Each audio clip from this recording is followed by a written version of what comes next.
স্বাগত হেডলাইন্স ত্রিপুরার প্রেসক্রিপশন অনুষ্ঠানের আরো একটি পর্বে।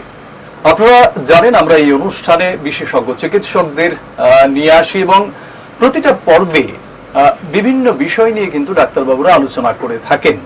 যেহেতু আজকে বিশ্ব কিডনি দিবস, 13ই মার্চ বিশ্ব কিডনি দিবস পালন করা হয়, এই দিনে আমরা কিন্তু অত্যন্ত ভাগ্যবান যে আমরা একজন কনসালটেন্ট নেফ্রোলজিস্টকে পেয়ে গেছি, যিনি আগরতলা আইএলএস হসপিটালে কর্মরত রয়েছেন, ডক্টর অনুপম মজুমদার। ডাক্তারবাবু, আপনাকে স্বাগত জানাচ্ছি। এই 2025-এর যে বিশ্ব কিডনি দিবসের যে থিমটা রাখা হয়েছে, are your kidneys okay, detect early, protect kidney health, এই বিষয়টাকে নিয়ে কিন্তু বর্ষব্যাপী কাজ করা হবে। মানে আপনার কিডনি কি ঠিকঠাক আছে তাড়াতাড়ি শনাক্ত করুন এবং কিডনির স্বাস্থ্য রক্ষা করুন। গোটা বছর এই বিষয়টাকে নিয়ে কাজ করা হবে। তো আমরা জানি আমাদের যে রেচন অঙ্গ রয়েছে তার মধ্যে কিডনি একটা অত্যন্ত গুরুত্বপূর্ণ, এবং এই কিডনির উপর আমাদের সম্পূর্ণ দেহের কিন্তু ভারসাম্য বজায় থাকে। গোটা বিষয়টা নিয়ে ডাক্তারবাবু আলোচনা করবেন। আপনারা কিছুক্ষণ আমাদের সঙ্গে থাকুন এবং মনোযোগ দিয়ে আপনারা শুনুন, হয়তো আপনাদের কোনো সমস্যার সমাধান এখান থেকে পেয়ে যেতে পারেন। ডাক্তারবাবু, যেহেতু বিশ্ব কিডনি দিবস আজকে এবং আমরা এই বিষয়টা নিয়ে আলোচনা করছি, আপনি দীর্ঘদিন আইএলএস হসপিটালে কর্মরত রয়েছেন, তো আমরা শুরুটা যদি এটা দিয়ে করি, আমাদের দেহে কিডনির কি ভূমিকা রয়েছে? প্রথমে বলে নেব, কিডনি হচ্ছে আমাদের শরীরের ঝাড়ুদার, সুইপার অফ আওয়ার বডি। আপনার বাড়ির যদি সিওয়ার সিস্টেম ভালো না থাকে, বাড়ির ইন্টেরিয়র এনভায়রনমেন্টটা কিন্তু খুবই খারাপ হয়ে যায়, থাকার যোগ্য থাকে না। তো কিডনি কিন্তু সেই কাজটাই করে। কিডনির প্রধান কাজ হচ্ছে ইউরিন তৈরি করে ব্লাড থেকে। সেই ইউরিন আমরা পাস করি, সেই ইউরিনের থ্রুতে কিন্তু আমাদের শরীরের যত টক্সিনস আছে, ইউরিয়া, ক্রিয়েটিনিন, ফসফরাস, যত ইলেকট্রোলাইট যেটাকে আমাদের শরীরে ব্যালেন্স করতে লাগে, সব কিন্তু ওটা দিয়ে ব্যালেন্স হয়ে যায়। প্লাস আমাদের শরীরে জলের ভারসাম্যটাকে বজায় রাখে। কতটা শরীরে জল থাকতে লাগবে, অতিরিক্ত জলটা বের করে দেবে, আর যেটা দরকার যদি কম থাকে কিডনি সেটাকে অ্যাবজর্ব করবে, ইউরিনটাকে একটু কমিয়ে দেবে। এবং সেই ইউরিন প্রোডাকশনের মাধ্যমে কিন্তু আমাদের শরীরটাকে একদম পরিষ্কার করে রাখে, ইন্টারনাল এনভায়রনমেন্টটা। সো আমরা যাই খাচ্ছি, শরীরের মধ্যে মেটাবলিজমের কারণে যে টক্সিন তৈরি হচ্ছে, সেটাকে পরিষ্কার করার দায়িত্ব কিন্তু God has given the responsibility to the kidney. So we are having 2 kidneys, so that is the most important things. তার সঙ্গে আরো কিছু কাজ করে, সেটা হচ্ছে ভিটামিন ডি এর অ্যাক্টিভ ফর্মটা কিডনিতে তৈরি হয়, এরিথ্রোপয়েটিন সিক্রেট করে। এরিথ্রোপয়েটিন সিক্রেট যদি না হয় তাহলে আমাদের শরীরে রক্ত তৈরি হবে না, হিমোগ্লোবিন তৈরি হবে না, মানে রক্তাল্পতার কিন্তু একটা কারণ হয়ে দাঁড়ায় যদি কিডনি খারাপ হয়। তারপরে ভিটামিন ডি যদি তৈরি না হয় তাহলে আমাদের হাড়ের মধ্যে যে ক্যালসিয়াম এবং ফসফেটের যে যৌগটা তৈরি হয় সেটা কিন্তু কমজোর হয়ে যায়, মানে আমাদের শরীরে ক্যালসিয়ামের ভারসাম্যটা নষ্ট হয়ে যায়, তাহলে কিন্তু হাড় কমজোর হয়ে যাবে। প্লাস আরেকটা হরমোন, রেনিন নামক একটা হরমোন সিক্রেট হয় সেখান থেকে। সেই হরমোনটা কিন্তু শরীরে ব্লাড প্রেশারটাকে বাড়ায়, কমায়, নিয়ন্ত্রণের মধ্যে রাখে। সো কিডনির এই যে কাজগুলো আছে, টক্সিনস এবং ওয়াটার ব্যালেন্স, সঙ্গে ভিটামিন ডি এবং হিমোগ্লোবিন তৈরি করা, সঙ্গে ব্লাড প্রেশারটাকে কন্ট্রোল করা, এই কাজগুলো প্রধানত করে থাকে। আপনারা কিন্তু ডাক্তারবাবু কথায় বুঝতে পেরেছেন অবশ্যই, বা আপনারা অনেকে হয়তো জানেন যে কত গুরুত্বপূর্ণ ভূমিকা আমাদের দেহটাকে সুস্থ রাখতে কিডনি পালন করে থাকে। তো ডাক্তারবাবু, কিডনি রোগের কি কি লক্ষণ থাকে, বা একজন মানুষের কখন একজন নেফ্রোলজিস্টের কাছে যাওয়া উচিত? ভালো কোশ্চেন এটা। দেখুন, যে কাজগুলো এখন বললাম, কিডনি কাজ করা যদি বন্ধ করে দেয় তাহলে অবভিয়াসলি যে কাজগুলো এখন আমি বললাম সেগুলো ঠিকঠাক হবে না, সেই অনুযায়ী সিমটমস আসবে। যদি কিডনিটা দু রকম ভাবে খারাপ হতে পারে। একটা হচ্ছে হঠাৎ কিডনি খারাপ হয়ে গেল, সেটাকে বলা হয় অ্যাকিউট কিডনি ইনজুরি। আর যেটা ধীরে ধীরে ধীরে ধীরে খারাপ হচ্ছে, মানে স্টেজ 1, 2, 3, 4, 5 এরকম ভাবে যাচ্ছে, সেটাকে বলা হয় chronic kidney injury, chronic kidney disease. তো ক্রনিক কিডনি ডিজিজের সিমটমস কিন্তু সবকটা সিমটমস কিন্তু একদিনে আসে না, এটা আস্তে আস্তে আসে। আর অ্যাকিউট কিডনি ইনজুরিতে হচ্ছে, অ্যাকিউট কিডনিটা হচ্ছে suddenly kidney has stopped working, মানে আপনার শরীরে জলের ভারসাম্য ঠিক থাকবে না, ক্রিয়েটিন ইউরিয়া বেড়ে গেল, অ্যাসিডের পরিমাণ, অ্যাসিড শরীরের মধ্যে বেড়ে গেল, মানে টক্সিনস বেড়ে যাচ্ছে। আমাদের শরীর থেকে অ্যাসিডটাকে বের করে কিন্তু ইউরিনের মাধ্যমে, তাহলে সেটা এক ধরনের রোগ। একিউট কন্ডিশনটা যদি সরিয়ে নেওয়া হয় তাহলে রোগটা ঠিক হয়ে যায়। কিন্তু আমি যেটা এখন বলছি ক্রনিক কিডনি ডিজিজের কিছু সিমটমস বলছি আমি। সেটা হচ্ছে যদি কিডনিটা মনে করুন আস্তে আস্তে খারাপ হচ্ছে, মানে kidney functions is gradually decreasing to the lower side, মনে করুন 10% খারাপ হয়েছে, 10% খারাপ হয়েছে, সেটা জিএফআর দিয়ে আমরা ক্যালকুলেট করি। তো জিএফআর যদি কমতে থাকে তাহলে কিন্তু সিমটমস গুলো মানে আস্তে আস্তে বাড়তে থাকবে। প্রথমত যেরকম আপনার ইউরিয়া ক্রিয়েটিনিনের মাত্রা বাড়বে আস্তে আস্তে। অনেক রোগ আছে যেটাতে ইউরিনের মাধ্যমে প্রোটিন বেরোয়, সেটাও বেড়ে যাবে। প্রোটিন বেড়ে গেলে শরীরের পা ফুলতে পারে, চোখ ফুলতে পারে, শরীরটা ফুলে যেতে পারে, শ্বাসকষ্ট হতে পারে। যেই বললাম এখন রক্ত তৈরি করার হরমোন আছে, তাহলে এনিমিয়া হয়ে যাবে পেশেন্টের, খুব হিমোগ্লোবিনটা আস্তে আস্তে ড্রপ করবে। হিমোগ্লোবিন ড্রপ করার কারণে পেশেন্ট খুব দুর্বল ফিল করবেন, উইকনেস চলে আসবেন। কিডনি খারাপ হয়ে গেলে যে টক্সিনসটা ব্লাডে থাকে সেটা যদি বেশি মাত্রায় হয়ে যায়, মানে মানে প্রগ্রেসিভ স্টেজে, মানে in the letter stage of the kidney disease, মানে খুব খিদে কম পাবে, একদম খিদে পাবে না। স্কিনের মধ্যে টক্সিনস গুলো জমা হবে, স্কিনটা পুরো চুলকাবে, কালো হয়ে যাবে। অনেক সময় পেশেন্টের চুল পড়ে যায়, অ্যালোপেশিয়া হয়ে যায়। পেশেন্টের হাড়ের মধ্যে ব্যথা শুরু হয়ে যায়, কারণ ভিটামিন ডির অ্যাক্টিভ ফর্মটা তৈরি হচ্ছে না, শরীর থেকে ক্যালসিয়ামের মেটাবলিজমটা নষ্ট হয়ে যাচ্ছে। ব্লাড প্রেশার কিন্তু অতিরিক্ত মাত্রায় বেড়ে যাচ্ছে। তো এই সিমটমস গুলো আসে, মানে ব্লাড প্রেশার বেড়ে যাবে, হিমোগ্লোবিন কমে যাবে, দুর্বলতা লাগবে পেশেন্টের, ভিটামিন ডির অ্যাক্টিভ ফর্মে আসছে না, তো হাড় কমজোর হয়ে যাবে। আর কমপ্লিটলি লাস্ট স্টেজে যখন যায় তখন পেশেন্টের আরো অনেক কিছু সিমটমস আসে, সেটা ইন্টারনাল অর্গানগুলোকেও ড্যামেজ করে। মানে আপনার একটা ভাইটাল অর্গান যদি ড্যামেজ হয়, সেই ভাইটাল অর্গানটা কিন্তু আপনার কোল্যাটারালি অন্যান্য অর্গানগুলোকে ড্যামেজ করা শুরু করে দেয়। কারণ টক্সিনস গুলো জমা হয়েছে, সেই ব্লাডের মধ্যে টক্সিনস গুলো আছে, সেই ব্লাডটাই ব্রেনে সার্কুলেট হচ্ছে, হার্টে সার্কুলেট হচ্ছে, লাংসে সার্কুলেট হচ্ছে, লিভারে সার্কুলেট হচ্ছে, তাহলে সেই অর্গানগুলোর মধ্যেও কিন্তু একটু ড্যামেজ সৃষ্টি হয়। মানে পিওর জিনিসটা তো পাচ্ছে না, পাচ্ছে না। সেক্ষেত্রে লাংসের বাইরের লেয়ারটার মধ্যে জল জমা হতে পারে, সেটাকে প্লুরাল ইফিউশন বলে। হার্টের বাইরে জল জমা হতে পারে, সেটাকে পেরিকার্ডিয়াল ইফিউশন বলে। পেটের মধ্যে জল চলে আসে, পেট ফুলে যেতে পারে, সেটাকে পেরিটোনিয়াল ইফিউশন, পেরিটোনিয়াল ফ্লুইড জমা হয়ে যায়। ঠিক আছে, তো এই সমস্ত কিছু হয়, সেটা লেটার স্টেজগুলোতে। প্রাথমিক স্তরে অনেক সময় ধরা পড়ে না। 50% কিডনি যতক্ষণ না পর্যন্ত খারাপ হচ্ছে ততক্ষণ পর্যন্ত একটা লোক কোনোভাবেই বুঝতে পারে না যে আমার হয়তোবা কিডনি রোগও হয়েছে। সুতরাং খুব ওয়াকিবহাল না হলে, যদি সেলফ মেড টেস্ট যদি না করে, মানে নিজে থেকে গিয়ে যদি আমি মানে টেস্ট না করাই, তাহলে কিন্তু ধরা পড়বে না। সেটা কিন্তু মানে খুব মানে একটা বিচিত্র একটা মানে অর্গান, যেটা 50% ড্যামেজ না হওয়া পর্যন্ত কিন্তু কেউ বুঝতে পারে না। কিন্তু অন্যান্য অর্গান অল্প একটু ড্যামেজ হলেও কিন্তু মানুষ সংকেতটা পেয়ে যায় এবং ডাক্তারের কাছে চলে যায়। তো that is very most important thing, মানে নিজে থেকেই টেস্টটা করাতে লাগবে। যে কারণে বলছিলাম যে কখন একজন নেফ্রোলজিস্টের কাছে যাওয়া উচিত। দেখুন, আফটার 30 ইয়ার্স অফ লেটার আমাদের সবাই কিছু না কিছু বছরে একটা টেস্ট করতে হয়। যে হেলথ ইন্স্যুরেন্স যারা করেন, হেলথ ইন্স্যুরেন্স করলে ওরা বছরে একটা করে টেস্ট করায়, এটা প্রোটোকল। বাইরের দেশে সেটা কিন্তু প্রোটোকল। সরকারি আমাদের যেরকম প্রাইভেট ইনস্টিটিউশন গুলোতে বছরে একবার হেলথ চেক আপ করে। সামান্য একটু হেলথ চেক আপের মাধ্যমে কিন্তু রিপোর্ট গুলো বোঝা যায় এবং কি কি লেভেল কতটা আছে বোঝা যায়। যদি দেখুন এই ধরনের সিমটমস গুলো আসছে, পা ফুলছে, চোখ ফুলে যাচ্ছে, শ্বাসকষ্ট হচ্ছে, ইউরিন ঠিক মতো হচ্ছে না, ইউরিনের পরিমাণ কমে যাচ্ছে, তখন কিন্তু একটা পেশেন্টকে কিডনি ডাক্তারের কাছে রেফার করা উচিত। যদি ক্রিয়েটিনিনটা একটু বেড়ে যায়, নর্মাল ক্রিয়েটিনিন লেভেল থেকে যদি ক্রিয়েটিনিন বেড়ে যায়, ইউরিয়াটা বেড়ে যায়, ফসফরাস, ক্যালসিয়াম, ইউরিক অ্যাসিডের যে ভারসাম্যটা আছে বডিতে সেটা যদি নষ্ট হয়ে যায় এবং সেটা যদি রিপোর্টের মাধ্যমে পাওয়া যায়, সেই ক্ষেত্রে কিন্তু ওই পেশেন্টটাকে একটা নেফ্রোলজিস্ট কনসাল্ট করতে লাগবে। যদি আলট্রাসোনোগ্রাফি করে নেয় পেশেন্ট, তাতে যদি কিডনির সাইজটা ছোট থাকে তাহলেও কিন্তু কিডনি ডাক্তারের কাছে একবার যাওয়া উচিত।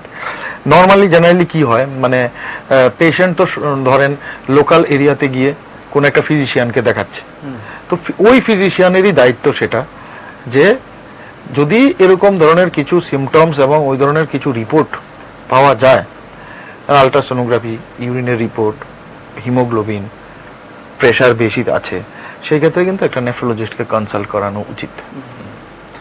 আপনি একটা কথা বলছিলেন যে 50% যতক্ষণ পর্যন্ত কিডনি ক্ষতিগ্রস্ত না হয় স্বাভাবিকভাবে টের পায় না কোনো পেশেন্ট। এই জায়গায় দাঁড়িয়ে আপনাদের আইএলএস হসপিটাল আপনারা দীর্ঘদিন যাবত এই বিষয়টা নিয়ে কাজ করছেন, আপনারা কি কি ধরনের পরিষেবা এখানে দিয়ে থাকেন? দেখুন, ওখানে একটা কিডনি হেলথ চেকআপ বলে একটা আমাদের একটা প্যাকেজ করা আছে। আচ্ছা, সেটাতে একটা মানে এই কিডনি হেলথ চেকআপ মধ্যে আলট্রাসোনোগ্রাফি আসে, তাতে আমরা কিডনি, ইউরিনারি ব্লাডার এবং প্রোস্টেটের সাইজ সব দেখতে পাই। কোনো স্টোন যদি থাকে কিডনিতে, কিডনির সাইজটা যদি কোনো ডিফার করে, এবং অনেক সময় হয় কি দুটো কিডনির জায়গায় মানুষের একটাই কিডনি নিয়ে জন্মগ্রহণ করলো, আচ্ছা, বা দুটো কিডনির জায়গায় দুটো কিডনি একসঙ্গে লেগে গেল, এটাকে হটশু কিডনি বলে, সেই ধরনের অ্যানোমেলি গুলো আমরা খুঁজে পাই। তারপরে হচ্ছে একটা সামান্য একটা ইউরিনারি রুটিন টেস্ট, তাতে কিন্তু আমরা প্রচুর পরিমাণ ইনফরমেশন পেতে পারি। সেটাকে পুয়ার্সম্যান কিডনি বায়োপসি বলা হয়। সেটাতে পিএইচ পাওয়া যায়, প্রোটিন বেরোচ্ছে কিনা, গ্লুকোজ বেরোচ্ছে কিনা, ইউরিনে কোনো ইনফেকশন আছে কিনা, ঠিক আছে, ক্যালসিয়াম অক্সালেট স্টোন ক্রিস্টাল বেরোচ্ছে কিনা, সেই ধরনের প্রচুর জিনিস কিন্তু আমরা একটা নর্মাল ইউরিনারি টেস্টে বুঝতে পারছি। কেন? কিডনি ইউরিনই তৈরি করছে, তো ইউরিনটার পরীক্ষা যদি করা হয় সেটা কিন্তু একটা mirror image of the kidney functions সেটা। আর তারপরে আমরা কিছু বায়োকেমিক্যাল টেস্টের মাধ্যমে ক্যালসিয়াম, ফসফরাস, ইউরিক অ্যাসিড, তারপরে albumin creatinine ratio, protein creatinine ratio, সেগুলো করা হয়। সেগুলো যদি নর্মাল থাকে, ধরুন এই সবকিছু যদি নর্মাল থাকে, তাহলে আপ টু দ্যাট এজ, মনে করুন একটা রুগী 35 ইয়ার এজে এই চেকটা করালো আমাদের কাছে, তাহলে ওই এজ পর্যন্ত আমরা কিন্তু সিওরিটি দিতে পারবো যে still you are having no kidney problem. Next year আপনি আবার টেস্ট করান, সামান্য কিছু খরচা হবে, কিন্তু আপনি একটু নিশ্চিন্ত হয়ে যেতে পারবেন যে আপনার কিডনিটা ঠিক আছে। এবার যদি আমরা আসি, ধরুন কারুর কিডনি একেবারে বিকল হয়ে গেছে, তার মানেই কি মৃত্যু, নাকি সুস্থ স্বাভাবিকভাবে বাঁচার সম্ভাবনা রয়েছে? না, দেখুন, যখন আমরা ছোটবেলায় পড়াশোনা করতাম, আমার এক বন্ধুর মামার কিন্তু এরকম কিডনি খারাপ হয়ে গেছিল। এসএসকেএম হসপিটালে ওনাকে চিকিৎসা করা হয়েছিল, কিডনি ট্রান্সপ্লান্টের জন্য আমরা চাঁদাও তুলেছিলাম। তখন আমি জানতাম না যে আমি নিজে একজন নেফ্রোলজিস্ট হব ভবিষ্যতে। সেই সময় কিন্তু মনে হতো যে কিডনি রোগ হয়েছে মানে শেষ, দিস ইজ দ্য এন্ড। আজকের দিনে দাঁড়িয়ে আমি অতটুকু গ্যারান্টি দিয়ে বলতে পারবো যে সঠিক ভাবে যদি ট্রিটমেন্ট করা হয়, ভালো যদি না হয় কিডনি রোগটা, তারপরেও কিন্তু চিকিৎসা আছে। দ্যাট মিনস আপনার কিডনি যদি 100% খারাপ হয়ে যায়, তারপরে কিন্তু ওটাকে, মানুষটাকে বাঁচিয়ে রাখার জন্য কিন্তু ট্রিটমেন্ট আছে। 100% kidney damage, that means death, এই জিনিসটা একেবারেই না। আচ্ছা, অনেক ধরনের চিকিৎসা আছে, চলছে, মানুষ করাচ্ছে। হয়তোবা কেউ একটু কষ্ট হবে চিকিৎসাটা করাতে, ফাইন্যান্সিয়াল ইস্যুজ আছে, কিন্তু চিকিৎসা আছে। দেয়ার ইজ নো আনসার, এই জিনিসটা নয়। There is a answer, there is an option. If somebody can follow that options and somebody can do that treatment, somebody will take that medicines properly, তাহলে কিন্তু সেই জিনিসটা হবে না যে আমার কিডনি খারাপ হয়ে গেছে মানে মৃত্যু হয়ে যাবে, এটা নয়। তার মানে এখানে হতাশার মধ্যে কিন্তু আমরা একটা আশার আলো দেখতে পাচ্ছি। ডাক্তার যেভাবে বলছেন, যেভাবে আপনি বিশ্বাস দিচ্ছেন, কিডনি কিছু সমস্যা হলে কিন্তু নিরাশায় ভুগে অনেক রোগী যারা রয়েছেন, এবং তার থেকেও কিন্তু তাদের ডিটোরেট করে অনেকটা। সেই জায়গায় আপনি যেভাবে আশ্বস্ত করছেন, হয়তো অনেকেই আশার আলো দেখতে পাবেন। এখানে আমরা আরো কিছু আপনার কাছ থেকে জানতে চাইব যে কিডনি, আমরা শুনি যে কিডনি স্টোন। আরেকটা বিষয় এর আগে আমি জানতে চাইবো যে ধরুন 50% তার ড্যামেজ হয়েছে, ট্রিটমেন্ট যখন শুরু হলো সেটা কি সেখানেই স্টেবল হয়ে যাবে, নাকি স্টেবল করা যায়, নাকি আরো বাড়তে থাকে সমস্যা? না দেখুন, প্রথমত আমি বলে দিই যে প্রধান প্রধান কি কি কারণে কিডনি রোগটা হয়, তারপরে আপনার কোশ্চেনের আনসারটা করছি। ঠিক আছে। একটা রোগ এমনিই সৃষ্টি হয় না, নিশ্চয়ই তার কোনো কিছু নেই। দুভাবে কিডনিটা অ্যাটাক্ট হয়। একটা হচ্ছে কিডনি ভালো মানুষ, অন্য একটা রোগ হলো কিডনিটাকে ধরে নিল, ঠিক আছে, that is called secondary kidney problem. Primary problem অন্য জায়গায়, কিডনিটাতে ওটা ধরেছে এবং আস্তে আস্তে এটাকে ড্যামেজ করবে। আরেকটা হচ্ছে রোগটাই শুরু হয়েছে কিডনি থেকে, এটাকে বলা হয় প্রাইমারি কিডনি ডিজিজ, মানে the disease has started from the kidney cells। সেগুলো একটু খুব কমই হয়। প্রথমত যেটা বলবো, যে কারণে কিডনিটা ড্যামেজ হয়, মোস্ট কমন কারণ হচ্ছে ডায়াবেটিস। আচ্ছা, যেটা কমন রোগ, সেটার কারণেই কিডনিটা মানে কিডনিতে এফেক্ট হচ্ছে, সেটাকে ডায়াবেটিক কিডনি ডিজিজ বলে। তারপরে হচ্ছে হাইপারটেনশন, আনকন্ট্রোল হাইপারটেনশন কিন্তু কিডনি ড্যামেজ করে। এই দুটো রোগ মিলে কোল্যাটারালি কিডনিটাকে ড্যামেজ করছে, তো সেকেন্ডারি ওইটাই 90% কিডনি রোগের কারণ। তারপরে হচ্ছে কিছু জেনেটিক প্রবলেম। কিছু জেনেটিক প্রবলেম হয়, বাচ্চা জন্মগ্রহণ করার সঙ্গে সঙ্গে এক্সপায়ার করে যায়, সেটা তো আর হিসাবের মধ্যে রেখে লাভ নেই। কিন্তু কিছু জেনেটিক প্রবলেম থেকে যায়, সেটা বড় হলেও প্রকাশ পায়, সেটার পার্সেন্টেজটা খুব কম। জেনেটিক কিছু যদি প্রবলেম থাকে, সেটাতে কিছু করার থাকে না। জেনেটিক টেস্ট করে ডায়াগনোসিস করা যায়, বাট ওটার ট্রিটমেন্টটা খুব একটা যে বেশি অগ্রসর হয়েছে, খুব একটা যে বেশি রিসার্চ লেভেলে চলে গেছে এবং সাকসেসফুল হয়েছে, সেটা নয়। কিন্তু 90% কিডনি রোগের কারণ কিন্তু আমি বললাম, একটা হচ্ছে ডায়াবেটিস মেলিটাস, একটা হচ্ছে হাইপারটেনশন। সুতরাং আমার ডায়াবেটিসটাকে কন্ট্রোলে যদি কেউ রাখে, প্রেশারটাকে যদি কন্ট্রোলে রাখে, তাহলে কিন্তু কিডনির যে ড্যামেজ হওয়ার যে রেটটা, ড্যামেজ তো হবেই, আপনার শরীর আছে, ডায়াবেটিস আছে, ড্যামেজ তো হবেই, কিন্তু এই যে রেটটা, মানে যদি 1% করেও বছরে নষ্ট হয়, সেটাকে আপনি মানে 0.2% এর মধ্যে নামিয়ে আনা যায় with control medicine, with control hypertension, ঠিক আছে। তারপরে যেটা বললেন 50% ড্যামেজ হয়ে যাওয়ার পরে, এবার যে বাকি যে 50% আছে, সেটাকে আপনাকে যেন, আজকে 50% খারাপ আছে, 2 বছর পরে ওটা 60% হয়ে গেল, সেটা হতে দেওয়া যাবে না। সেটা 2 বছর পরে যেন ওটা 50 থেকে 52% হবে, 8% যেন না হয়। এটাকে বলা হয় palliative therapy, protective therapy. Cure জিনিসটা করা যাবে না এই ক্ষেত্রে, কারণ কি, আপনার ডায়াবেটিস এবং প্রেশার আছে বা অন্য কোনো রোগ আছে বডিতে, যেটা কোল্যাটারালি আপনার কিডনিটাতে ড্যামেজ করেছে, কারণ কিডনিও সেই দুটোই আছে, রোগটা আপনার বডিতে আছে, সেটা ডিউরেশন যত বাড়বে, কিডনি ড্যামেজটা তত বেশি হবে। এবার ঘটনা হচ্ছে, কিডনির যে রেট অফ ড্যামেজটা, এই যে প্রগ্রেসিভ রোগটা, সেটাকে আমরা স্লো ডাউন করে দেওয়া যায়। আপনার প্রতি বছর বছর 2-3 করে ক্রিয়েটিনিন বাড়তে দেওয়া যাবে না, খুব সামান্য মাত্রায় ওটাকে স্লো ফ্রিজ ডাউন করা যায়। এবং অনেক পেশেন্ট দেখা যায় 15 to 20 ইয়ার্স পর্যন্ত ক্রনিক কিডনি ডিজিজ নিয়েই সেটা চলতে থাকে, সেটা 1 থেকে 2, 2 থেকে 3-এ যায়, 5-এ চলে যায় না। 5-এ গেলে তো রেনাল রিপ্লেসমেন্ট থেরাপি লাগবে। এখানে আরেকটা প্রশ্ন আমার আসছে, আমরা প্রায় সময় সোশ্যাল মিডিয়াতে দেখি অনেকেই একটা দাবি করে থাকেন যেটা রিভার্স করার বিষয়টা, দেখুন আপনার কথা অনুযায়ী। হ্যাঁ, রিভার্স হয় না যে তা না, কিন্তু আমি যে বললাম ভ্যারাইটি অফ দ্য কিডনি ডিজিজের উপর ডিপেন্ড করে।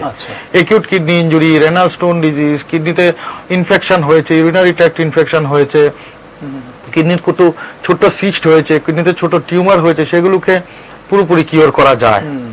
কিন্তু যে রোগটা অন্য একটা, যে কিডনির রোগটা অন্য একটা রোগের কারণে কিডনিতে আসছে, সেটাকে কিওর করা যাবে না, সেটাকে কন্ট্রোল করতে হবে। এবারে তো আসি পরবর্তী যে বিষয়টা আমার জানার, যে কিডনি স্টোনটা কি এবং কেন হয়। কিডনি স্টোন, দেখুন, এটা হচ্ছে একটা পাথর। 4 থেকে 5 রকমের ভ্যারাইটিজ অফ পাথর আছে। ক্যালসিয়াম অক্সালেট স্টোন আছে, ইউরিক অ্যাসিড স্টোন আছে, ক্যালসিয়াম ফসফেট স্টোন আছে, স্ট্রোবাইট স্টোন আছে। যাই হোক, অত ভ্যারাইটিতে না গিয়ে আমি বলবো যে কিডনি স্টোন, প্রথমত স্টোন তৈরি হওয়ার প্রধান কারণ হচ্ছে হাইপার স্যাচুরেটেড ইউরিন, মানে ইউরিনের মধ্যে পদার্থ বেশি, জলের ভাগ কম।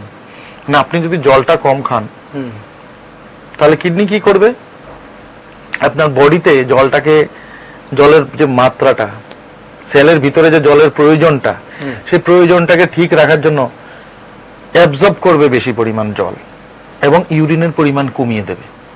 কিন্তু ইউরিন দিয়ে তো আপনার সোডিয়াম, পটাশিয়াম, ক্যালসিয়াম, ম্যাগনেসিয়াম যা যা পদার্থ আছে সব তো বেরোচ্ছে।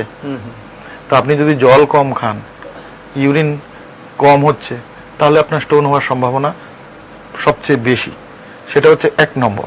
দ্বিতীয়, জলও কম খাচ্ছেন, সঙ্গে আবার সোডিয়ামও বেশি করে ইনটেক করছেন, সল্টেড ডায়েট নিচ্ছেন, ড্রাই ফ্রুটস, ড্রাই ফিশ খাচ্ছেন, জলও কম খাচ্ছেন, সঙ্গে সল্টও বেশি শরীরে ঢুকে যাচ্ছে, তাহলে স্টোন হয়ে যাবে। Hyper saturated urine, super saturated urine.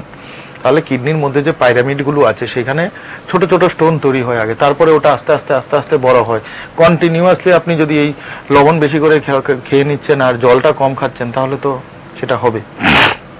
কিছু কিছু স্টোন জেনেটিক্যালিও থাকে, আচ্ছা, মানে বডির টেন্ডেন্সি থাকে, ফ্যামিলিতে অনেক মা বাবা, ওটাতে কিছু করা যায় না, সেটাতে বিভিন্ন রকমের কন্ডিশন আছে। জিন লেভেলের প্রবলেম যদি থাকে, তাহলে কিছু রোগে, কিছু মানুষের প্রবলেম থাকে যে ক্যালসিয়াম বেশি এক্সক্রিট করতে, ওই রোগীরা ক্যালসিয়াম বেশি এক্সক্রিট করে, ওই রোগীটা স্পেসিফিক্যালি ইউরিক অ্যাসিড বেশি ইউরিন দিয়ে এক্সক্রিট করেন। তো সেই ক্ষেত্রে সেটাকে জেনেটিক লেভেলে টেস্ট করেও ধরার উপায় আছে, কিন্তু সেগুলো খুব রেয়ার। কিন্তু জল কম খাওয়া, লবণ বেশি ইনটেক করাটাই হচ্ছে প্রধানত স্টোনের কারণ। আর স্টোন খুব কমন, এবং স্টোনের কারণে অনেক সময় ইউরেটারে গিয়ে স্টোনটা আটকে যাচ্ছে, তখন হাইড্রোনেফ্রোসিস হয়ে যায়। সেই ধরনের কন্ডিশনগুলোতে ইউরেটার থেকে যদি স্টোনটা বের করে ফেলে দেওয়া হয়, এবং ভবিষ্যতে যদি পেশেন্টকে লবণ কম খাওয়া এবং জল বেশি খাওয়ার যদি অ্যাডভাইস করা হয়, তাহলে কিন্তু ওটা থেকে আমরা মুক্তি দিতে পারি। এখানে আমার 3টা প্রশ্ন আছে। 1 নম্বর হলো যে আপনাদের এখানে এর কোনো ট্রিটমেন্ট? আমাদের এখানে কিডনি স্টোনের সমস্ত রকমের ট্রিটমেন্ট আছে। লেজার বলুন, আপনার স্টোন পিসিএনএল বলুন, পারকিউটেনিয়াস নেফ্রোলিথোস্টোমি, পার ইউরেটার গিয়ে স্টোনটাকে রিমুভাল করা, সবই আছে, সব কোনো অসুবিধা নেই। নেফ্রোলজিক্যাল এন্ড ইউরোলজিক্যাল সাপোর্টের মাধ্যমে আমরা স্টোনটাকে বের করে নিতে পারি, প্রথম কথা। আরেকটা কথা বলবো, স্টোন বের করাই কিন্তু স্টোনের আসল চিকিৎসা নয়। আসল চিকিৎসাটা হবে দুভাবে। এক হচ্ছে, যদি স্টোনটা পাওয়া যায় কোনোভাবে, মনে করুন ইউরোলজি স্টোনটাকে বের করলো, এটা আমার কাছে নিয়ে চলে এলো, সেটার কেমিক্যাল অ্যানালাইসিস করতে লাগবে। কেমিক্যাল অ্যানালাইসিস করলে বোঝা যাবে এটা কোন প্রকারের স্টোন। যদি ক্যালসিয়াম স্টোন হয়, অক্সালেট স্টোন হয়, ইউরিক অ্যাসিড স্টোন হয়, সেই অনুযায়ী ডায়েট প্ল্যান হবে, সারা জীবন ওই রকম ডায়েট ফলো করবে। জল তো বেশি খাবেই, লবণ তো কম খাবেই, তার সঙ্গে কিন্তু কিছু ডায়েট প্ল্যান করা যায় ওটা। তারপরে আরেকটা জিনিস হচ্ছে, যদি স্টোনটা নাই পাওয়া গেল, স্টোনটা বেরিয়ে গেল অদৃশ্যভাবে, বাথরুমে পড়ে গেল, চলে গেল, ছোট কণা স্টোন থাকে, সময় দেখা যায় না, পেটে ব্যথা হয়, কোমরে ব্যথা হয়, ইউরিনের মাধ্যমে বেরিয়ে গেল, 24 ঘন্টার ইউরিনটাকে যদি আমরা টেস্ট করি, সেটাকে বলা হয় 24 আওয়ার ইউরিন স্টোন প্যানেল। আচ্ছা, 17 প্যারামিটারস কিন্তু ওখানে পাওয়া যায়, ঠিক আছে। আর আমাদের ইউরিনের মধ্যে ম্যাগনেসিয়াম, ভিটামিন B6, সাইট্রেট, এই 3টে জিনিস হচ্ছে প্রতিরোধক। ইউরিনের মধ্যে এই পদার্থগুলো যদি কম থাকে, তাহলে কিন্তু স্টোন তৈরি হয়। এই 3টা জিনিস স্টোন তৈরি হতে বাধা দেয়। অনেক পেশেন্টের জেনেটিকগত কারণ হোক বা অন্য কোনো কারণ হোক, বা কম সেই পরিমাণ খাদ্য খাচ্ছে, সে কারণে ইউরিনের মাধ্যমে এই 3টে জিনিস কম বের হয়। মানে কি বলছি বুঝতে পারছেন তো? এক তো কেমিক্যাল ক্যালসিয়াম, ইউরিক অ্যাসিড তো ইউরিন দিয়ে পাস হচ্ছে ব্যালেন্সের জন্য। ইউরিনের মধ্যে সেই B6, সাইট্রেট এন্ড ম্যাগনেসিয়াম, এই 3টে জিনিস হচ্ছে স্টোন প্রতিরোধক। আমার কথাটা বুঝতে পেরেছেন তো? সেই জিনিসগুলো যদি কমে যায়, ভালো জিনিসগুলো যদি ইউরিনের মধ্যে না বেরোয়, তাহলে কিন্তু কিডনিতে স্টোন হওয়ার সম্ভাবনাটা বেড়ে যায়। এবং আমরা মেডিসিনের মাধ্যমে এই 3টে জিনিস সাপ্লিমেন্ট দিতে পারি। আচ্ছা, যদি সকাল বিকাল রাত্রে করে ওইগুলো খায়, তাহলে কিন্তু ইউরিনের মধ্যে ওইগুলো বেরোয়, স্টোন হওয়ার প্রবণতা কমে যায়। এটা আপনারা ওই অ্যানালাইসিসের পর প্রেসক্রাইব করে দেন? অ্যানালাইসিসের পরে ফুল কনফিডেন্সের সাথে আমরা এই প্রেসক্রিপশনটা করতে পারি। আর যদি কেউ সেই জিনিসটা না করে টেস্ট, তারপরেও এম্পিরিক্যালি আমরা এটা দিয়ে থাকি। যদি ওটা করি, পরীক্ষাটা 24 আওয়ার স্টোন প্যানেল আর স্টোন পেয়ে গেলে তো কেমিক্যাল অ্যানালিসিস করে দিলে তো একদম আর কিছুই করতে হবে না, তাহলে আমরা বুঝে যাবো যে ওর শরীরে কি রকমের স্টোন হচ্ছে। কেউ ক্যালসিয়াম অক্সালেট হচ্ছে, কেউ ক্যালসিয়াম ফসফেট হচ্ছে, কেউ ক্যালসিয়াম মনোহাইড্রেট হচ্ছে, কেউ ইউরিক অ্যাসিড স্টোন হচ্ছে, ভ্যারাইটি অফ স্টোন। তো বুঝে যাবো যে ওর শরীরে ইউরিক অ্যাসিড স্টোন হয়। তো ইউরিক অ্যাসিড স্টোন হলে ওয়েট রিডাকশন, একটু মেনলি ফ্যাটি এবং ইয়াং যারা আছে, যারা কোল্ড ড্রিঙ্কস বেশি করে খাচ্ছে, ফ্রুক্টোজ জাতীয় জিনিস বেশি করে নিচ্ছে, কারণ ওটা মেটাবলিজমের মাধ্যমে ইউরিক অ্যাসিড তৈরি হচ্ছে। তো সেই সব রেড মিট যারা বেশি খাচ্ছে, সি ফুড যারা বেশি খাচ্ছে, তাদের ক্ষেত্রে ইউরিক অ্যাসিড স্টোন হওয়ার সম্ভাবনা বেশি। তো সেই ক্ষেত্রে কিন্তু আমরা ওই ফুডগুলো যদি অ্যাভয়েড করতে বলি পেশেন্টকে, তাহলে কিন্তু ও প্রোটেকশন হয়ে যায়। আমার যে দ্বিতীয় প্রশ্নটা ছিল যে মানে আপনি বেশি করে জল খাওয়ার কথা বলছিলেন, মাত্রাটা কত হওয়া উচিত? দেখুন, নরমালি জলের পরিমাণ ডিপেন্ড করে ইউরিন আউটপুটের উপরে। আমাদের সারা দিনে যদি 1.5 থেকে 2 লিটার ইউরিন হয়, সেটা আমাদের বডির জন্য খুবই ভালো। ঠিক আছে, যদি 1.5 থেকে 2 লিটার ইউরিন প্রডিউস করার জন্য আপনার যতটুকু জল খেতে লাগবে, সেটাই হচ্ছে আপনার জলের নরমাল ডোজ। আমি এটা ফিক্স করে বলতে পারবো না যে এটা 3 লিটার বা 4 লিটার বা 5 লিটার, এটা যার যার বডির উপর ডিপেন্ড করে। এখন আপনি সারাদিন বাইরে কাজ করছেন, ঠিক আছে, ঘাম বেরোচ্ছে, গরমের মধ্যে আপনার শরীর থেকেই অনেক জল বেরিয়ে যাচ্ছে, তাহলে কিডনি কি করবে? ইউরিন কম তৈরি করে কনজার্ভ করবে। কিন্তু আপনার তখন কি বললাম, 1.5 লিটার ইউরিন তৈরি করার জন্য আপনার এই গরমের মধ্যে আপনার জল অনেক সময় হয়তো বা 4-5 লিটারও খেতে হতে পারে। কিন্তু আপনি গরমের মধ্যেই এসি রুমে বসে যদি থাকেন, তাহলে আপনার ফ্লুইড লসটা কম হচ্ছে। তাহলে কিন্তু 1.5 লিটার ইউরিন প্রোডাকশন করার জন্য আপনার 2.5 লিটার জল খেলেই হয়ে যাবে অনেক সময়। আচ্ছা, তো depends on the activities and environment. আপনার কিডনি পেশেন্টদের কম জল না, কম জল খাওয়ার কথা বলা হয় যখন অসুস্থ কিডনিটা থাকে। আচ্ছা, কারণ জল কিডনি থেকে আমি কি বললাম, what is the function of kidney? প্রথম বললাম শরীরের মধ্যে জলের ভারসাম্য বজায় রাখা আর টক্সিনস গুলোকে বের করা। ঠিক আছে, তাহলে জলের ভারসাম্য বজায় রাখা মানে কি? শরীরের রিকোয়ারমেন্ট অনুযায়ী ইউরিন তৈরি করছে, শরীরের রিকোয়ারমেন্ট অনুযায়ী জল কনজার্ভ করে নিচ্ছে। অ্যান্টিডায়ারেটিক হরমোনের একটা ফাংশন আছে ওখানে। ঠিক আছে, এইবার যদি কোনো পেশেন্টের ক্রনিক কিডনি ডিজিজ হয়ে থাকে, 50% উপরে কিডনিটা খারাপ হয়ে গেল, তখন দেখা গেল যে কিডনিটা অনেকটা দুর্বল। আমি যদি জল বেশি করে খাই, সে জলটাকে তো হ্যান্ডেল কিডনি করবে। যদি কিডনি ওটাকে হ্যান্ডেল করে, মানে কিডনিটা কাজ করছে, কাজ করলেই তো এটিপি লাগবে ওর। এটিপি মানে হচ্ছে বডির জন্য, প্রত্যেকটা সেলের জন্য এনার্জি। ঠিক আছে, সেই এটিপিটা খরচা যদি হয়, তাহলে কিডনি কাজের পরিমাণ বেড়ে গেল। So I have to reduce the load on the kidney. কিন্তু আপনার যদি মনে করেন সুস্থ আছেন, আপনি এই টেস্ট করে দেখে নিলাম everything is okay, you have to produce 1.5 to 2 litre of urine. So for that reason you have to take 3.5 to 4 litre of water, depending on your environment. Medical representative যারা বাইরে হকারি করছে, they need more water, but they are taking around 4 to 5 liter of water, but they are producing approximately 1.5 liter of water. If somebody inside the room, not going outside, if he will take 5 liter of water, he will produce 4 liter of urine, because body does not need that much of water. লসটা তো কম হচ্ছে আমার বাইরে থেকে। ঠিক আছে না? দেখো আমাদের হসপিটাল পুরোটা এসি, যারা সারাক্ষণ ভিতরে থাকতে দেয় ফিলই করে না যে আমার রিকোয়ারমেন্ট আছে, ফিল করে না। তো সেটার উপর ডিপেন্ড করে।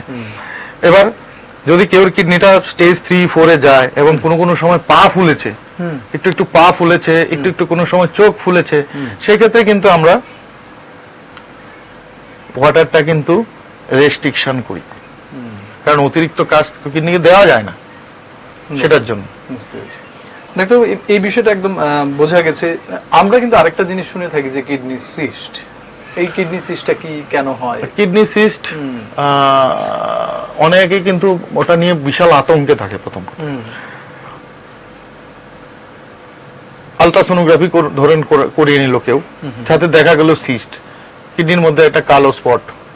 ঠিক আছে, তো সিস্ট হচ্ছে কি জানেন তো, একটা মনে করুন রান্না করার সময় হাতের মধ্যে তেল পড়ে গেল আপনার, একটা ফোসকা ফুটে গেল, দেখেছেন তো কোনো না কোনো সময়? তো ওই ফোসকাটাই ধরুন কিডনির উপরে আছে, আচ্ছা ঠিক আছে? এবার দেখুন ওই দু ধরনের সিস্ট হয়, একটা হচ্ছে সিম্পল, একটা হচ্ছে কমপ্লেক্স। সিম্পল মানে ওটার ভিতরের যে ফ্লুইডটা থাকবে সেটা একদম ট্রান্সপারেন্ট থাকবে, সেটার ভিতরে কোনো ঘনত্ব থাকবে না, সেটার ভিতরে কোনো ওয়াল থাকবে না, সেটা শক্ত হবে না, ঠিক আছে, বড় হবে না সাইজে, টিউমারের মতো হবে না। 3 সেন্টিমিটার লেংথ আর 3 সেন্টিমিটার ব্রেথ, তার উপরে যদি চলে যায়, there is a high chance of conversion into the tumor. Renal সিস্টটা কিডনি টিউমারে কনভার্ট হয়ে যাচ্ছে। সেই জন্য ওটার জন্য serial monitoring of the kidney size করতে লাগে। দেয়ার ইজ নো মেডিসিন, আচ্ছা ইটস অ্যান অ্যানাটমিক্যাল স্ট্রাকচার।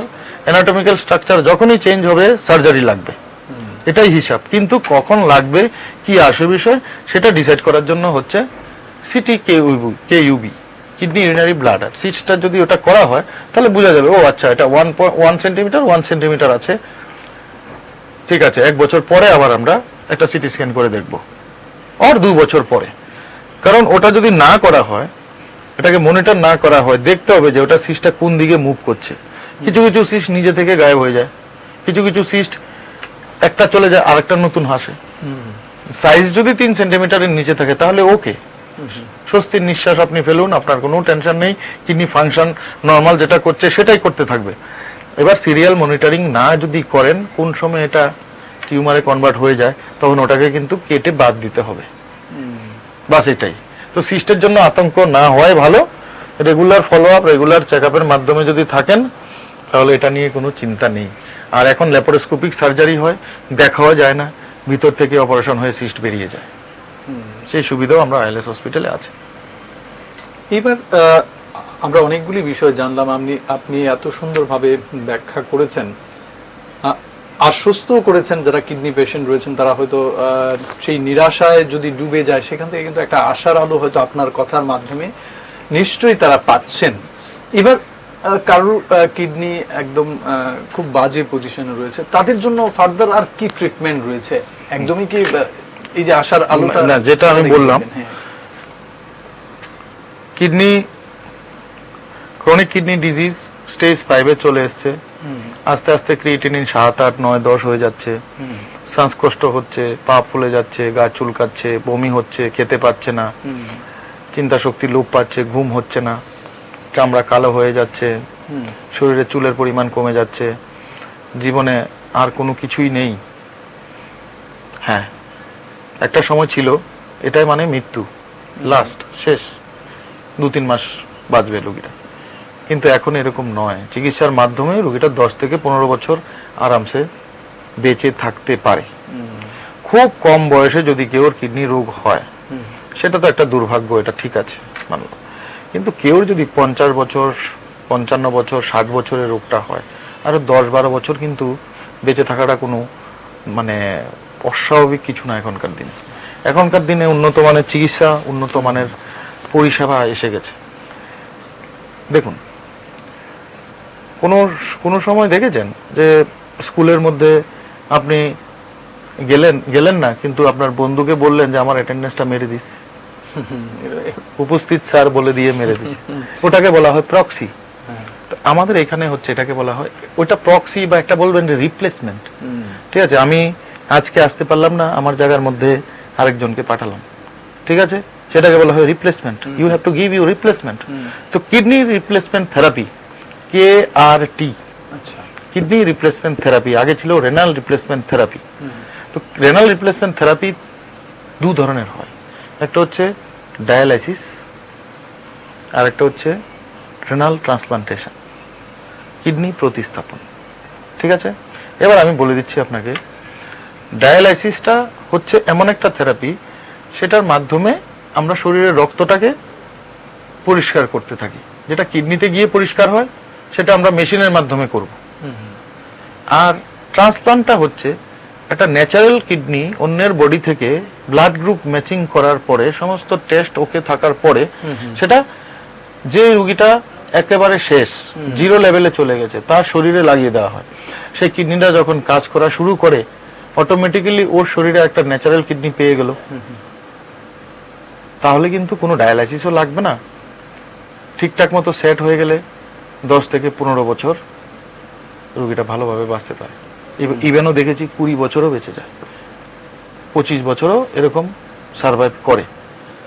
তবে যেখানে জিরো হয়ে যায় সেখান থেকে যদি 5 থেকে 10 বছরও যদি কেউ এক্সট্রা বাঁচতে পারে চিকিৎসার মাধ্যমে, আমি তো বলবো খুব একটা খারাপ জিনিস নয় সেটা, না? যেখানে শেষ হয়ে গেছিল এক সময়, আজকে থেকে 10 বছর আগে কিন্তু ত্রিপুরাতে কোনো কিডনি চিকিৎসা কিছুই ছিল না। 10 years back I have came here. I am the first qualified nephrologist from the state. Started practicing from 2018. এখন ত্রিপুরাতে প্রত্যেক অলিগলিতে ডায়ালাইসিস হচ্ছে। জিবি হসপিটালে অলরেডি 1-2 ট্রান্সপ্লান্ট হয়ে গেছে, আইএলএস হসপিটালেও খুব তাড়াতাড়ি ট্রান্সপ্লান্ট শুরু হয়ে যাবে। ঠিক আছে, ট্রান্সপ্লান্টের ব্যাপারটা আমি বলছি। ট্রান্সপ্লান্ট তো দেখুন 100টা পেশেন্টের মধ্যে সবাই করতে পারে না, একটু খরচা, একটু ব্যয়বহুল, কিন্তু যারা ওটা বহন করতে পারে তারা কিন্তু ট্রান্সপ্লান্ট করে খুবই ভালো আছে। ত্রিপুরাতে প্রচুর পেশেন্ট আছে কিডনি ট্রান্সপ্লান্ট হয়েছে। ঠিক আছে, মনে করুন আমি ট্রান্সপ্লান্টের ব্যাপারটা খুবই ব্যয়বহুল ব্যাপার, মধ্যবিত্ত শ্রেণীর লোকজন পারছে না, কিন্তু অপশন একটা তো আছে ট্রান্সপ্লান্টের ব্যাপারটা। কিন্তু তাছাড়াও যদি হয় তাহলে ডায়ালাইসিস, ত্রিপুরাতে কিন্তু এখন ফ্রিতে ডায়ালাইসিস হচ্ছে, সেন্ট্রাল গভর্নমেন্টের স্কিম আছে, ডায়ালাইসিস করে মানুষ ভালো থাকছে। ঠিক আছে, হেমোডায়ালাইসিস বলে একটা জিনিস আছে, সেটা হচ্ছে সেমি পারমিউলার মেমব্রেনের মাধ্যমে একটা পিউরিফাইড ওয়াটার আর ব্লাডটাকে পাস করা হয়, ওই ব্লাড থেকে টক্সিনটা বের হয়ে যায়। ঠিক আছে, আরেকটা হচ্ছে পেরিটোনিয়াল ডায়ালাইসিস, সেটা হচ্ছে পেটের ডায়ালাইসিস। অনেক পেশেন্টের ক্ষেত্রে হিমোডায়ালাইসিসের জন্য অ্যাক্সেস দরকার হয়, মানে এবি ফিস্টুলা বা গলায় কোনো লাইন এগুলো দরকার হয়, যেগুলো থাকে না তাদের পেটের মধ্যে ডায়ালাইসিস করা হয়। পেটের মধ্যে একটা টিউব দিয়ে জল ঢুকিয়ে দেওয়া হয় এবং সেই জলটাকে আবার বার করা হয়। একটু কাম্বারসাম বলতে কি, এটা প্রতিদিন করতে লাগে। আর হিমোডায়ালাইসিসটা সপ্তাহে 2 বার বা 3 বার করলেও চলে। আচ্ছা, ঠিক আছে, আমি কি বলছি, কোনো চিকিৎসাই মানে ভালো যে তা তো না। ডায়ালাইসিস কেউ নিচ্ছে, পেরিটোনিয়াল ডায়ালাইসিস করছে, কিডনি ট্রান্সপ্লান্টের রোগী বা কিডনি ট্রান্সপ্লান্ট করবে, সেটা আনন্দের বিষয় তো না। নিশ্চয়ই না, কিন্তু আমরা তো এনজয় করছি না সেই জিনিসটা, কিডনি দিবস হিসাবে সেটা এনজয় করছি না, সেটা দুঃখের ব্যাপারই। কিন্তু যে জায়গায় মৃত্যু চলে এসেছে সেই জায়গায় যদি দাঁড়িয়ে এই কয়েকটা চিকিৎসার মাধ্যমে আমরা একটা ক্রনিক কিডনি ডিজিজ স্টেজ 5 কে যদি হারিয়ে একটা পেশেন্টকে বাঁচিয়ে রাখতে পারি, কিছু দায়িত্ব কর্তব্য, ফ্যামিলি মেনটেন দায়িত্ব কর্তব্য শেষ করার জন্য যে টাইমটা দেওয়া হচ্ছে, সেটা আমার মনে হয় অনেক বড় ব্যাপার। ডাক্তার, আপনি বারবারই আপনার কথা থেকে কিন্তু অনেকটাই আমরা আশ্বাস পাচ্ছি। সেই জায়গায় দাঁড়িয়ে একটা কথা আপনার সাথে বলতে হয় যে ডায়ালিসিস নাম শুনলেই অনেকে হয়তো আটকে ওঠেন, সেই জায়গাটা নিয়ে আপনি কিভাবে আশ্বস্ত করবেন রোগীদের? দেখুন, এই যে বললাম ডক্টরের পরামর্শ, একজন ডক্টর কে দেখানোর পরে যদি কেউ স্যাটিসফাইড না থাকে, আমার মনে হয় আরো কয়েকজন ডক্টরকে দেখানো উচিত। দেখি আগে থেকে যদি আমরা কোনো প্ল্যান করি তাহলে কিন্তু সব জিনিসটাই বেটার। ডায়ালাইসিস করতে গেলে, মানে হেমোডায়ালাইসিসটা করতে গেলে আমাদের বডিতে একটা অ্যাক্সেস দরকার হয়। অ্যাক্সেস মানে যেটা বললাম, ধমনী এবং শিরার মাধ্যমে শিরার মধ্যে একটা কানেকশন করিয়ে দেওয়া হয়, হাতের মধ্যে বা হাতের এই জায়গায় বা ফোর আর্মে বা এই জায়গার মধ্যে বা এই জায়গার মধ্যে, এই জায়গার মধ্যে আমাদের ফিস্টুলা বসাতে হয়। তো ফিস্টুলাটা বসানো হয় তখনই যখন সমস্ত পরীক্ষা নিরীক্ষার মাধ্যমে এটা বোঝা যায় যে এই রোগীটা ক্রনিক কিডনি ডিজিজের রোগী এবং তার ভবিষ্যতে ডায়ালাইসিস লাগবে। এবার আমি যদি ডক্টর নেফ্রোলজিস্ট সেই জিনিসটাকে ভালো করে অ্যাসেস করতে পারে যে এটা 6 মাসের মধ্যে লাগবে না, 3 মাসের মধ্যে লাগবে না, 1 বছর পরে লাগবে।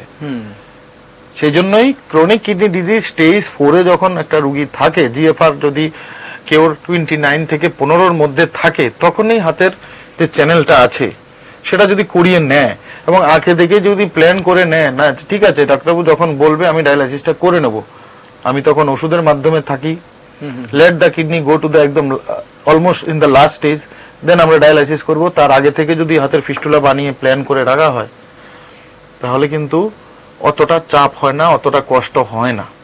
আগে থেকে যদি না করা হয়, immediately in the last moment যদি সেই প্ল্যানগুলো করা হয়, তাহলে অনেক পেশেন্ট কিন্তু ডায়ালাইসিসের সঙ্গে ইমিডিয়েটলি অনেক সময় এক্সপায়ারও করে যায়। সেটা শুধু চিকিৎসার মানে নেগলিজেন্স বা গাফিলতির ব্যাপারে, গাফিলতির জন্য নয়, সেটা হচ্ছে পেশেন্টের ওয়াকিবহাল এবং পেশেন্ট আগে থেকে সেই জিনিসটা অ্যাকসেপ্ট করতে পারছিল না যে আমার কিডনিটা ড্যামেজ হয়ে যাচ্ছে, আমার ভবিষ্যতে ডায়ালাইসিস লাগতে পারে।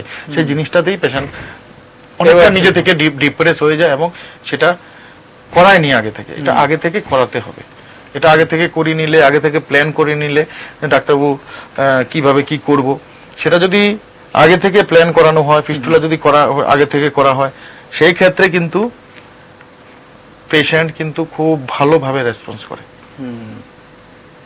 অনেক সময় ছোট ছোট বিষয় জানার আপনার কাছ থেকে, অনেক সময় দেখা যায় ব্যাক সাইডে পেইন হচ্ছে, তো সেটা কিডনি ব্যথা কিনা?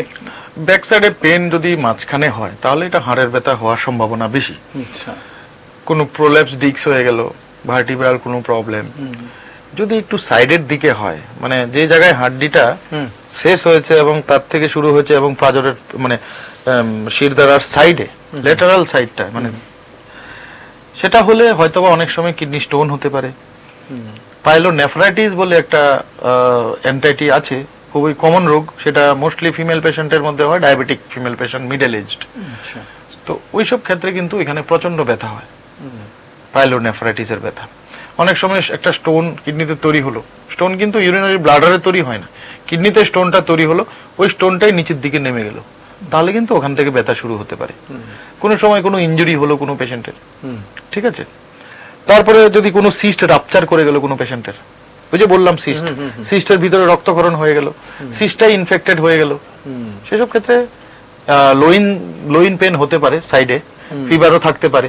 তো কোমরে ব্যথা মানে একেবারে যে কিডনির দিকে চলে যাচ্ছে সেটাও নয়, আবার কিডনিটাকে মানে ইগনোর করা যাবে না, ওটাকে একটু চেক করে নিতে হবে। অনেক সময় দেখা যায় প্রস্রাবে ফেনা হয়ে থাকে, সেটাও কি কিডনি রোগের কোনো লক্ষণ? 100%, এটাই হচ্ছে মোস্ট ইম্পর্টেন্ট লক্ষণ। 100% এটা হচ্ছে কিডনি রোগের লক্ষণ। মানে কিডনিতে ফেনা হওয়া মানে গ্লোমেরুলার বেসমেন্ট মেমব্রেনটা প্রবলেমে চলে আসছে। পোডোসাইটস বলে অনেক একটা স্ট্রাকচার থাকে কিডনিতে, সেটাতে কোনো অ্যান্টিবডি অ্যাটাক করেছে। বাচ্চাদের ক্ষেত্রে এই রোগটা খুবই কমন, 2 থেকে 12 বছরের মধ্যে।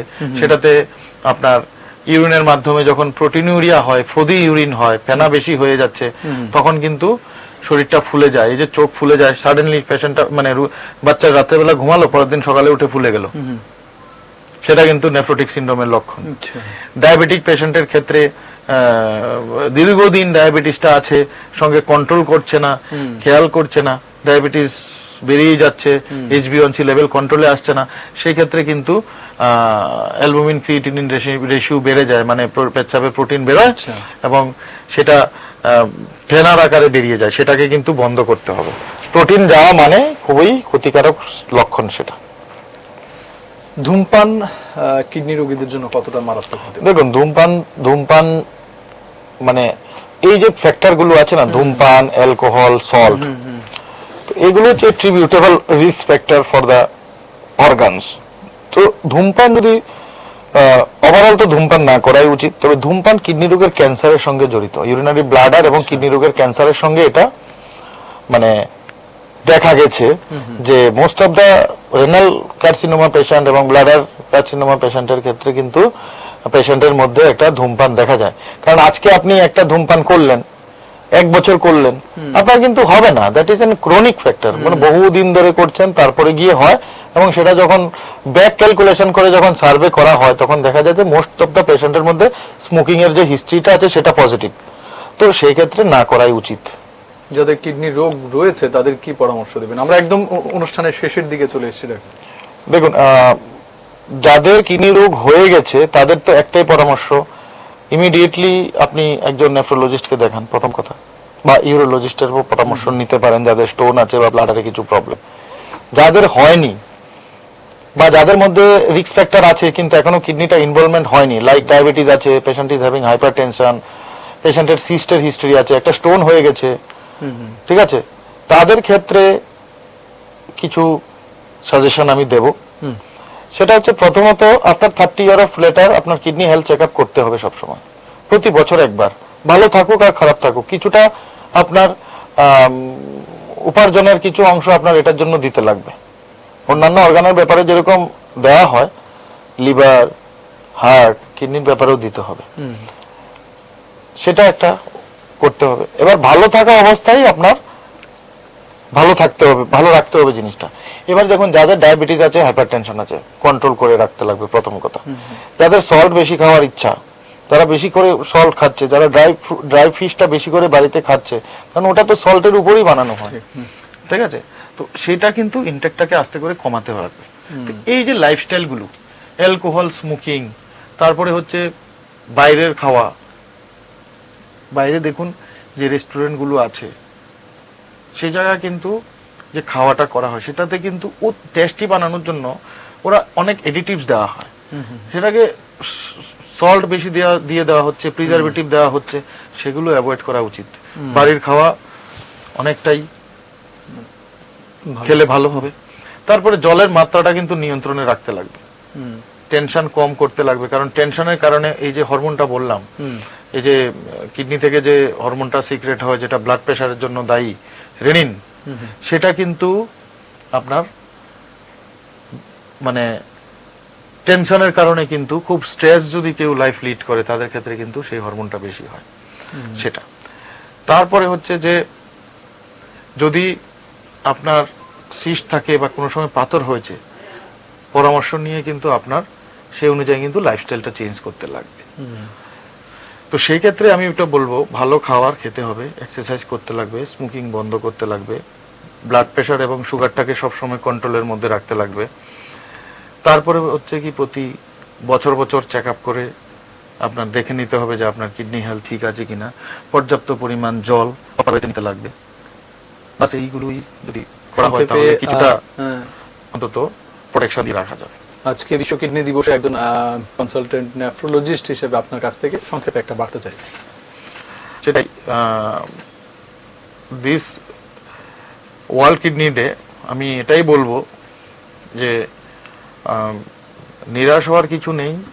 কিডনি একেবারে শেষ হয়ে গেলে যে মৃত্যু অনিবার্য সেটা এখন নয়, চিকিৎসা আছে, চিকিৎসা নিয়ে বহুদিন বেঁচে থাকা যায়। সেটাই বলবো যে প্রতি বছর বছর একটা কিডনি হেলথ চেক আপ করা উচিত সবার। দ্বিতীয় কথা, বডি ওয়েট নিয়ন্ত্রণে রাখতে লাগবে, কোনো এডিকশন থাকা যাবে না, সল্ট ইনটেকটা কমিয়ে রাখতে লাগবে, ব্লাড প্রেশার সুগারের ওষুধ প্রপারলি নিতে লাগবে। যদি কন্ট্রোলে থাকে, ব্লাড প্রেশার এবং সুগার থাকা সত্ত্বেও ওনার কিডনি মানে মানুষটার কিডনিটা প্রটেক্টেড থাকবে দীর্ঘদিন, ঠিক আছে, চির অমর কেউ নয়, নিশ্চয়ই প্রোটেকশন রেখে যদি কেউ 70-75 বছর পর্যন্ত বাঁচতে পারে সুস্থভাবে, I think that is the motto of our life, ঠিক আছে। ওল্ড এজ রিলেটেড প্রবলেম তো হতেই থাকে, কিন্তু জিনিসটা আর্লি 40, 45, 60 আগে যেন না হয় এই ধরনের ক্রনিক রোগ, তার জন্যই এই বার্তাটা দেওয়া। তারপরে ডায়েট হচ্ছে সবচেয়ে ইম্পর্টেন্ট ফর দ্য কিডনি, কারণ আমরা যাই খাচ্ছি সেটাই কিন্তু কিডনির সম্মুখে যাচ্ছে, এবং সেটা থেকে যে মেটাবলিজমের মধ্যে যে টক্সিনটা তৈরি হচ্ছে সেটা কিডনি শরীর থেকে বার করতে হয়। সুতরাং আপনি যদি কিডনিকে কাজ কম দেন, সেই কিডনিটা বেশি দিন হেলদি থাকবে অবভিয়াসলি।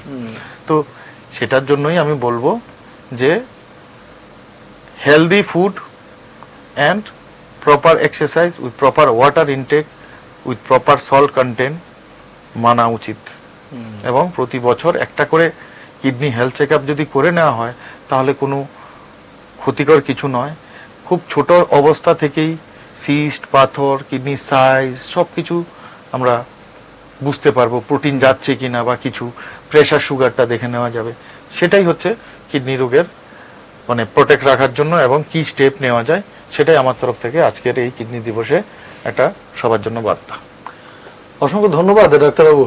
দীর্ঘক্ষণ আমরা আপনারা আলোচনা শুনেছেন এবং পুঙ্খানুপুঙ্খভাবে খুব সহজ সরল ভাষায় যেভাবে তিনি বর্ণনা করেছেন, আমি বারবারই একটা কথা বলছি, যারা হতাশ রয়েছেন, হতাশায় ভুগলে হবে না, একটু সচেতন থাকতে হবে। ডাক্তারবাবু যেটা বারবার বলার চেষ্টা করেছেন, সচেতন থাকলে কিন্তু আমাদের জীবনটাকে আমরা দীর্ঘ জীবন যেটা বলতে পারি সেটা কিন্তু আমরা নিয়ে যেতে পারি শুধুমাত্র আমাদের সচেতনতা আর ডাক্তারবাবুর যদি আমরা পরামর্শ নিয়ে থাকি। আমাদের আজকের এই বিশ্ব কিডনি দিবসে আমাদের ডাকে সাড়া দিয়ে, ডাক্তারবাবু ব্যস্ত মানুষ রয়েছেন, আমাদের ডাকে সাড়া দিয়ে এসছেন। আইএলএস হসপিটালকে আমরা কিন্তু কৃতজ্ঞতা প্রকাশ করছি আপনাকে সেই সময়টা দেওয়ার জন্য। আমাদের ডাকে আপনি এসছেন। যে বিষয়টা নিয়ে আমরা কথা বলছিলাম আরো একবার আপনাদের বলে রাখি, শেষের দিকে ডায়ালিসিস ও কিডনি প্রতিস্থাপন, এবং অতিথি যিনি ছিলেন ডাক্তার Anupam Majumdar, consultant nephrologist, ILS hospital Agartala. আরো একবার বলে রাখি, হতাশা নয়, সচেতন থাকুন এবং আমাদের প্রেসক্রিপশন অনুষ্ঠান দেখতে থাকুন। ডাক্তারবাবু আরো একবার আপনাকে নমস্কার। নমস্কার, থ্যাংক ইউ ভেরি মাচ।